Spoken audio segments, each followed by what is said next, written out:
Agora, taxas de juros reais e nominais. Aqui também. Então, taxas de juros reais e nominais.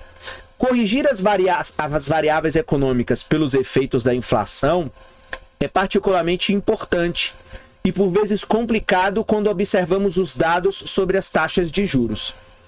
O conceito de taxas de juros envolve necessariamente a comparação de valores entre períodos diferentes. Quando você deposita sua poupança em uma conta bancária, recebe juros sobre seu depósito. Da mesma forma, quando você fez um empréstimo bancário, terá de pagar juros por esse empréstimo. Nos dois casos, para entender os aspectos dessas transações, é preciso saber que os valores monetários futuros podem ser diferentes dos valores atuais. Ou seja, é preciso saber como corrigir os efeitos da inflação. Vamos considerar um exemplo para entender o que é essa questão de taxa de juros real e nominal. Suponhamos que Sally Saver deposite $1.000 em uma conta bancária que paga taxa anual de juros de 10%. Após um ano, Sally acumulou 100 em juros. Então, ela retira os 1.100.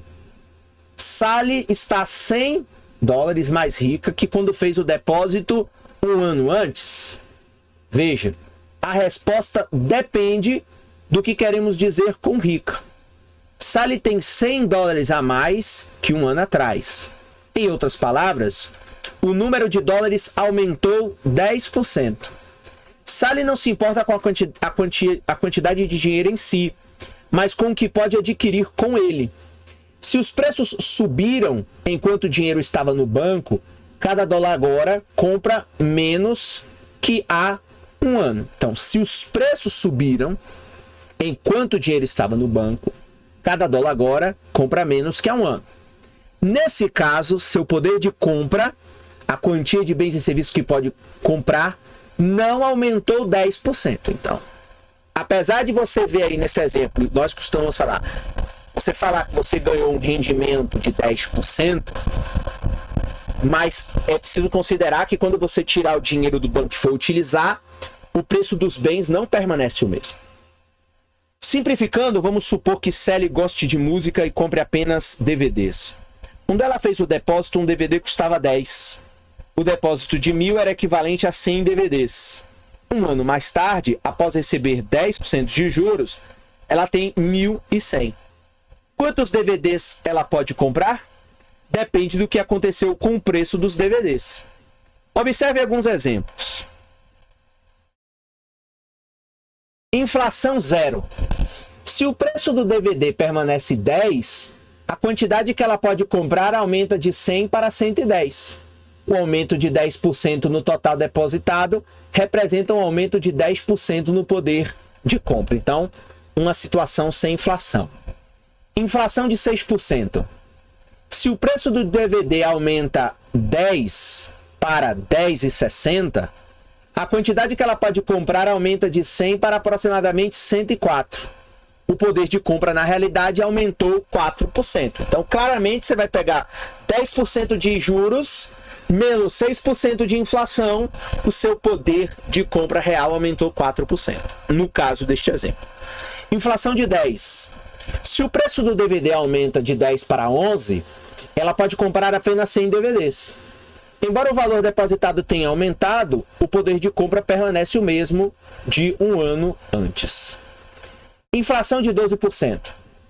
Se o preço do DVD aumenta de 10 para 11,20, então mesmo com mais dinheiro, a quantidade de DVDs que pode comprar cai de 100 para aproximadamente 98. Mesmo com mais dólares, o poder de compra diminui quase 2%. Então, 10% de juros menos 12% de inflação, uma perda de 2%. Então, veja, foi uma taxa de juros negativa. Se Sally vivesse em uma economia com deflação, queda de preço, poderia surgir outra possibilidade. Deflação de 2%, se o DVD cai de 10 para 9,80, a quantidade de DVDs que ela pode comprar aumenta de 100 para 112. o poder de compra aumentou cerca de 12%, porque aí é 10 de juros, mais 2 barato de inflação, então 12% de juros, ok? Então essa é a diferença. Antes da gente continuar aqui, vamos ver esse pequeno quadrado. Saiba mais sobre O Senhor Índice Vai a Hollywood. Qual foi o filme mais popular de todos os tempos? A resposta pode ser uma surpresa. A popularidade dos filmes costuma ser medida pela bilheteria. Por esse critério, Avatar está em primeiro lugar com receitas de 741 milhões, seguido por Titanic, 601 milhões, O Cavaleiro das Trevas, 533 milhões. Mas esse ranking ignora o fato óbvio, mas importante. Os preços, incluindo os de ingressos de cinema, aumentam ao longo do tempo. A inflação dá uma vantagem a filmes mais novos. Quando corrigimos as bilheterias pela inflação, a história é bem diferente. O número 1 agora é E o Vento Levou, 1 bilhão e 600 milhões de bilheteria, seguido por Guerra nas Estrelas e A Noviça Rebelde. Avatar cai para o 14º lugar. E o Vento Levou foi lançado em 1939, antes que todo mundo tivesse televisores em casa. Nos anos 30, cerca de 90 milhões de norte-americanos iam ao cinema todas as semanas, comparados aos cerca de 25 milhões de hoje. No entanto, os filmes naquela época raramente apareciam nas listas convencionais de popularidade, porque os ingressos eram vendidos por apenas 1/4 dos valores de hoje. Realmente, como o ranking se baseia no valor nominal da bilheteria, e O Vento Levou não está entre os 50 primeiros colocados. Ok? Então veja, o ranking lá que mostra o Avatar como primeiro, leva só nominal. Então, um filme daqui 10 anos, consequentemente, ele vai ter uma bilheteria monstruosa. Por quê? Porque os valores dos ingressos vão sendo corrigidos.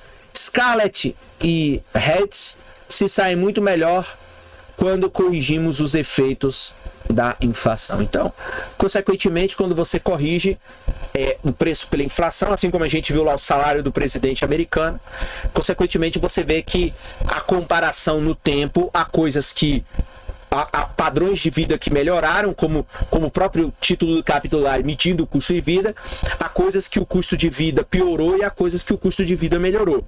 Então, consequentemente, você precisa fazer esse ajuste temporal para compreender melhor o que está acontecendo com os preços. Então, esses exemplos mostram que quanto maior a taxa de inflação, menor é o aumento no poder de compra de Sally. Se a taxa de inflação excede a taxa de juros, portanto, se a taxa de inflação for maior que a taxa de juros, o poder de compra, portanto, diminui. Se existe deflação, ou seja, taxa de inflação negativa, o poder de compra aumenta mais do que a taxa de juros. Para entender o quanto uma pessoa ganha com a caderneta de poupança, é preciso, portanto, considerar a taxa de juros e as mudanças de preços. Portanto, a taxa de juros que o banco paga é chamada de taxa de juros nominal. É aquele recebeu 10%, recebi 100. Botei 1.000, 10% de juros, recebi 100. Mas esse 100 é o nominal. Porque a taxa de juros corrigida pela inflação é chamada de taxa de juros real. E essa diferença é fundamental para você compreender do ponto de vista macro se os investimentos estão valendo a pena serem feitos ou não. Podemos representar a relação entre taxa de juros nominal, taxa de juros real e taxa de inflação da seguinte maneira. Portanto, taxa de juros real é igual a taxa de juros nominal menos a taxa de inflação. A taxa de juros real é a diferença entre a taxa de juros nominal e a inflação. A taxa de juros nominal nos informa a que velocidade o número de dólares aumenta na conta bancária ao longo do tempo. Já a taxa de juros real nos diz a que velocidade o poder aquisitivo de uma conta bancária cresce ao longo do tempo. Portanto, o correto, do ponto de vista econômico, é sempre olhar para a taxa de juros real. Ok?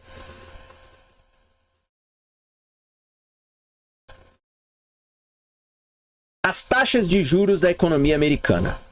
A figura 3 mostra as taxas de juros real e nominal na economia norte-americana desde 1965.